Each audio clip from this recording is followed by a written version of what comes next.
bahwasanya segala nikmat Allah Subhanahu wa ta'ala curahkan ke hambanya, maupun dia ini hamba yang kufur, hamba yang bermaksiat, hamba yang taat, diberi nikmat kecuali nikmat agama, kecuali nikmat iman. Ini hanya Allah Subhanahu wa ta'ala berikan kepada orang-orang yang hatinya ini dibuka kuncinya, sehingga mudah menerima daripada kebaikan. Salawatu Rabbi wa salamuhu ala habibina al-Mustafa Muhammadin sallallahu alaihi wasallam wa ala alihi wa ashabihi wa man tabi'ahum bi ihsan ila yaumil qiyamah, amma ba'd. Semoga salawat serta salam senantiasa tercurah kepada yang mulia baginda Rasulullah sallallahu alaihi wasallam, Sayyidul Mursalin, pimpinannya para nabi, pimpinannya para rasul, bahkan orang yang terbaik menurut Allah Subhanahu wa ta'ala. Maka orang seperti beliau Rasulullah sallallahu alaihi wasallam sangatlah rugi bagi kita apabila kita ini tidak mencontoh-contoh kehidupan beliau. Alangkah ruginya kita ini apabila hari-hari kita terlewatkan tanpa bersalawat kepada yang mulia baginda Rasulullah sallallahu alaihi wasallam. Apabila setiap amal baik yang kita lakukan kemudian kita syukuri, maka Allah Subhanahu wa ta'ala akan menambah amal kebaikan kita. Baik hadirin jemaah yang mulia, pekan lalu sudah kita bahas jenis-jenis daripada atau macam-macam najis, ya, contoh-contoh daripada najis, ya.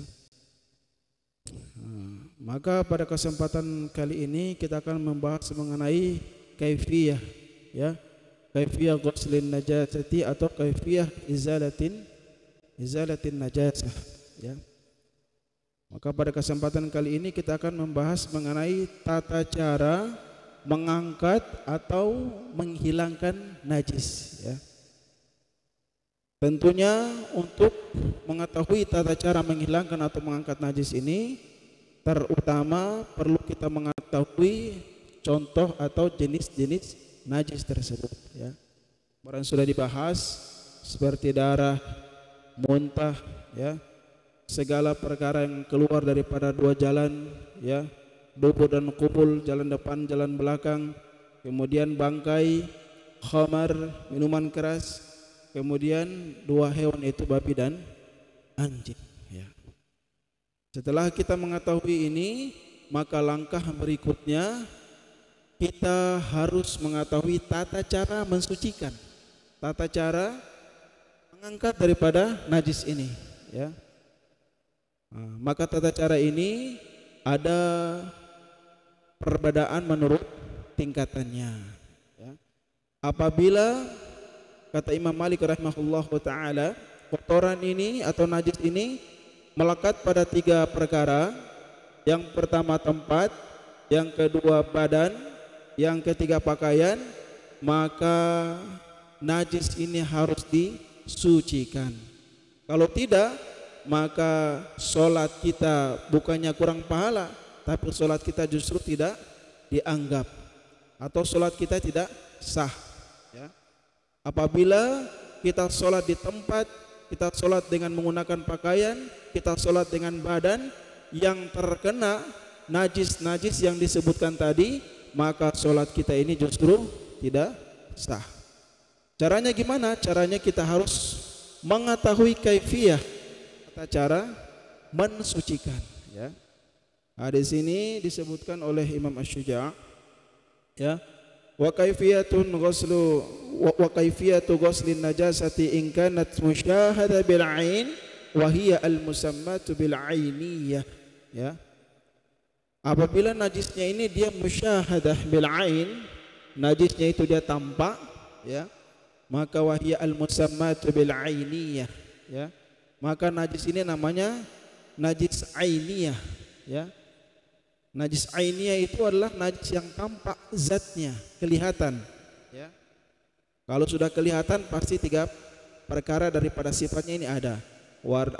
Baunya, rasanya, sama warnanya, ya. Kemudian yang kedua adalah ghair musyahadah, ya, ghair musyahadah bil ain. Yang kedua adalah dia tidak tampak, ya. Maka ini wahiyya al musammatu apa? Bil hukmiyah. Maka najis seperti ini yang tidak tampak, maka ulama katakan ini namanya najis hukmiyah. Najis yang itu tidak tampak tapi kita meyakini di situ ada najis, ya. Nah, ini kita akan bahas, tapi tingkatan-tingkatannya akan kita bahas terlebih dahulu, yaitu ada 4 tingkatan. Ada yang lain mengatakan 3, ada lain mengatakan 4. Kita bahas yang paling ringan sekali, ya. Jadi ada yang ringan, ada yang sedang, ada najis yang sifatnya berat, dan ada najis yang dimaafkan, ya. Tidak perlu disucikan, tidak perlu dibasuh, tetap suci kita gunakan untuk sholat. Yang pertama adalah yang ringan, ya, najis mukhaffafah, ya, najis yang sifatnya ringan, ya. Nah, ini najis yang ringan ini terdapat pada kencing bayi laki-laki, ya, terdapat pada kencing bayi laki-laki yang salah satu syaratnya adalah belum cukup 2 tahun, ya. Syarat yang kedua adalah bayi ini belum makan apa-apa kecuali hanya menyusui saja. Apabila ada bayi laki-laki, bukan perempuan, ya, laki-laki yang belum makan apa-apa kemudian dia kencing, maka cukup dipercikan air, tidak perlu dibasuh, ya, ain zatnya diangkat, cukup dipercikan saja, ya.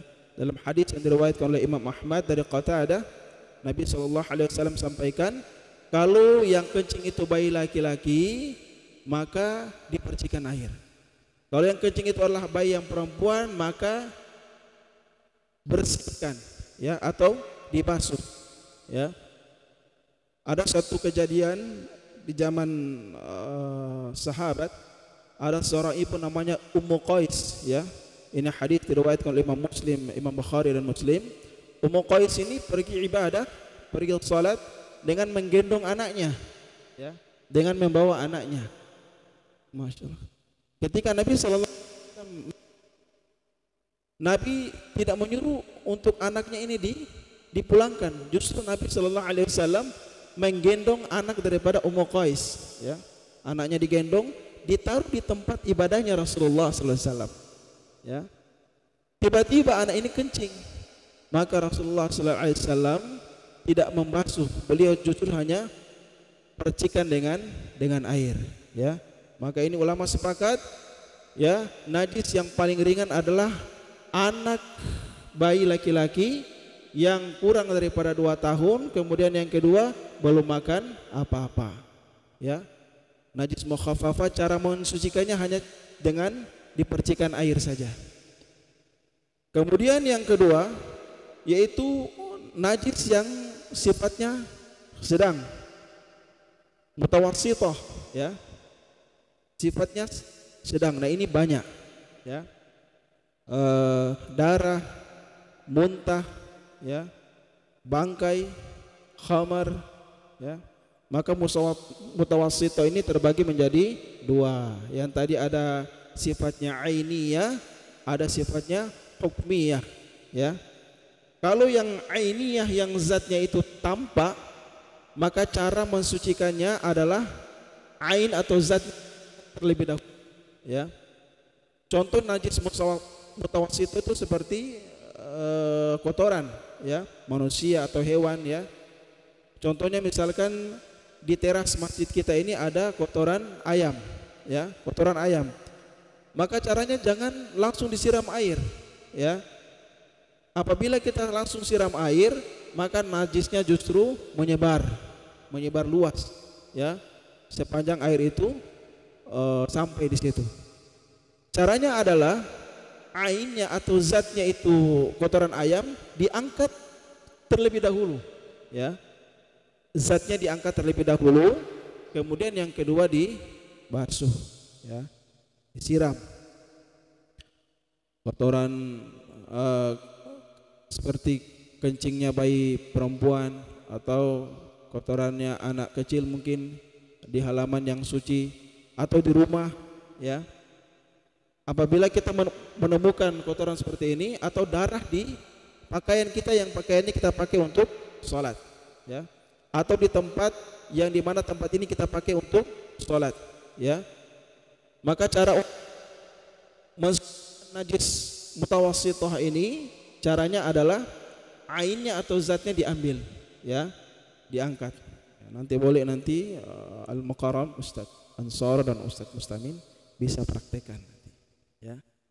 Jadi ainnya ini najis yang sedang ini gampang saja. Zatnya diambil, diangkat, kemudian dibasuh, ya. Apabila najis misalkan darah atau kotoran terkena pakaian kita, kemudian kita langsung basuh, maka seluruh pakaian kita ini najis semuanya, ya. Caranya di bagian najisnya ini bersihkan terlebih dahulu, ya. Kemudian yang tingkatan yang tertinggi adalah najis yang berat, mughalladhah, ya. Najis mughalladhah ini ulama sepakat terletak pada kedua hewan, ya, anjing dan babi, ya. Babi ini banyak khilaf di dalamnya karena dalam Al-Qur'anul Karim itu cuma disebutkan haram dimakan, ya. Dalam surat Al-Baqarah ayat 173 Allah katakan innama harrama 'alaikumul maitata wad-dama wa lahmal khinzir, ya. Salah satunya diharamkan Allah daging babi, ya. Maka bagaimana kalau kita bersentuhan dengan hewan ini, ya? Karena ulama katakan setiap perkara yang haram belum tentu najis, ya. Bagaimana kita ketika jalan bersentuhan dengan babi? Ini najisnya najis berat atau bahkan bukan najis sama sekali, ya. Tapi Al-Imam Syafi'i mengatakan ini najisnya najis berat, ya. Kalau ketika kita bersentuh, tidak sengaja bersentuh dengan babi, bahkan tidak perlu disucikan pun tidak ada masalah. Namun tiga imam bersepakat ini masuk golongan pada najis yang berat, ya. Adapun anjing, ulama sepakat di sini cuman air liurnya saja, ya. Berujuk kepada hadis Abu Hurairah ini diriwayatkan oleh Imam Muslim. Apabila bejana itu dijilat oleh anjing, maka dibasuh 7 kali, kemudian basuhan pertama dicampur dengan debu, ya. Bagaimana Pak kalau bersentuhan dengan badannya, bukan lendirnya? Biasa begini, kan lendirnya saja yang najis berat. Bagaimana kalau badannya? Maka Imam Malik mengatakan kalau badannya saja tidak ada masalah, ya. Karena di sini Nabi tekankan cuman air liur. Tapi Imam Syafi'i saking cerdasnya beliau mengatakan meskipun bersentuhan dengan anjing saja itu sudah najis berat. Karena beliau katakan kita tidak pernah tahu kapan anjing itu dia menjilat badannya, ya. Karena itu salah satu kebiasaan, dia suka menjilat, ya, badannya.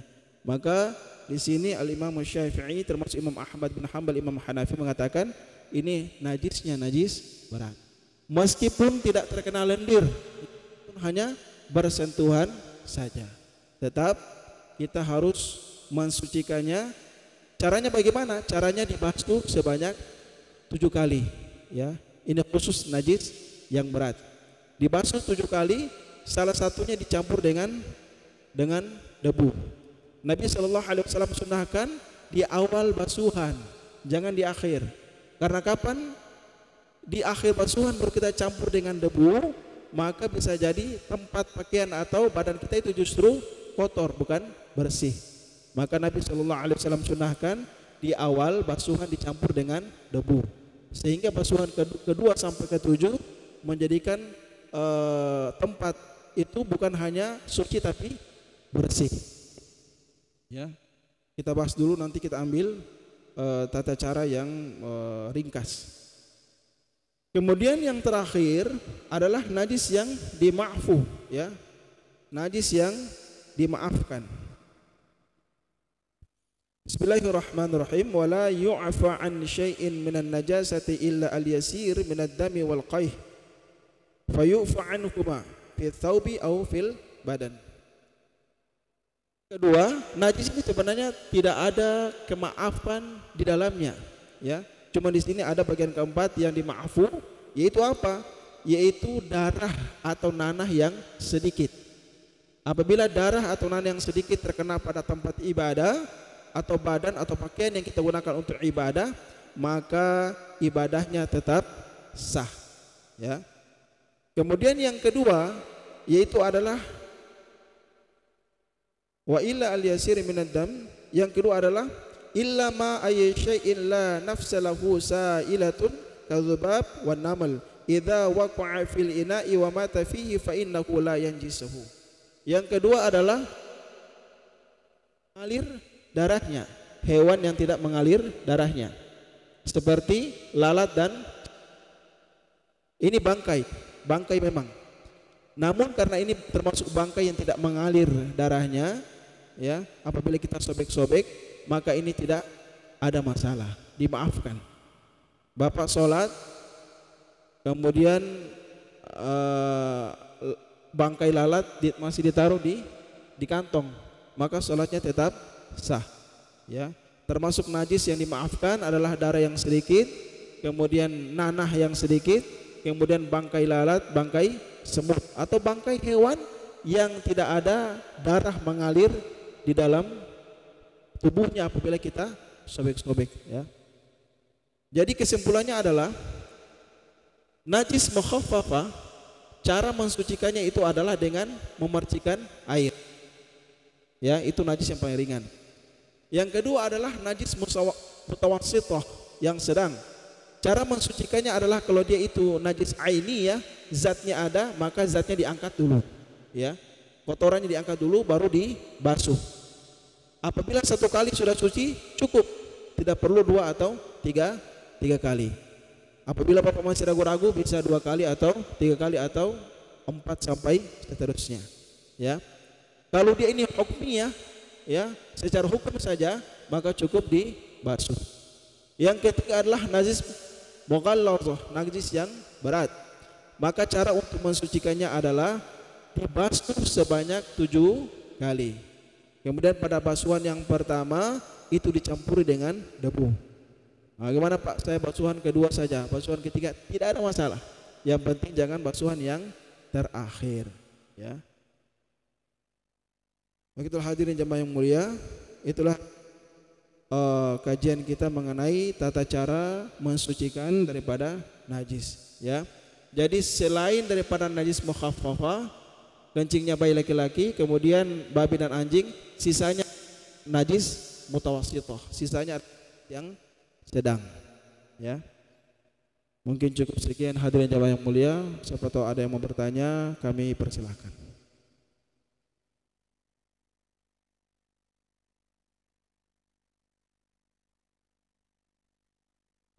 Nah, ini kayaknya sudah alim semua karena sudah sering dibahas.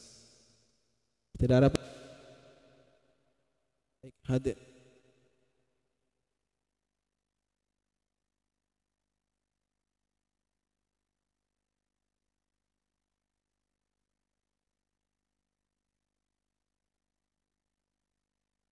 Iya.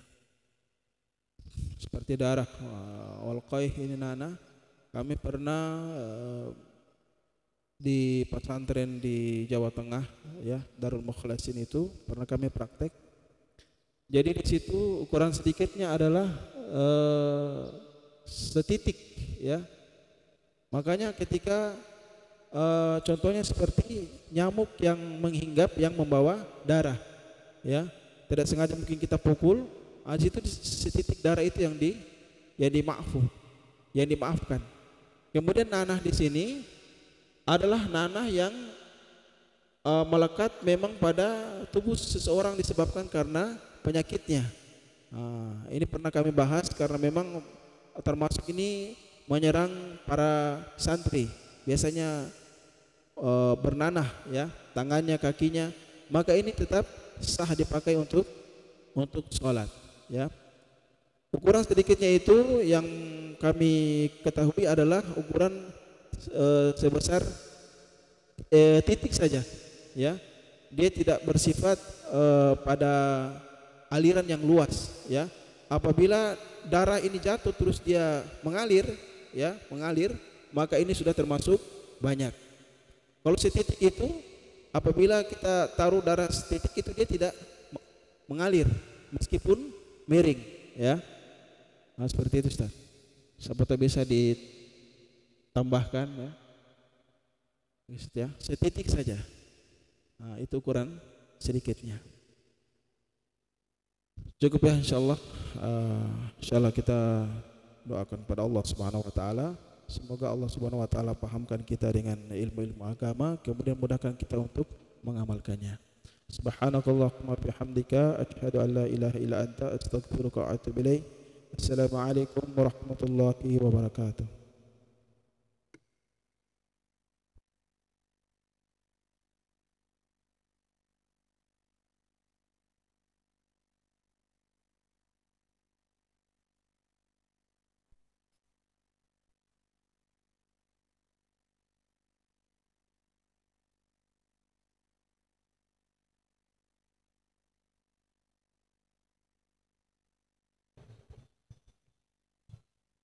Bismillahirrahmanirrahim. Assalamualaikum warahmatullahi wabarakatuh. Bapak-bapak, ibu-ibu, jamaah suhur rahimakumullah.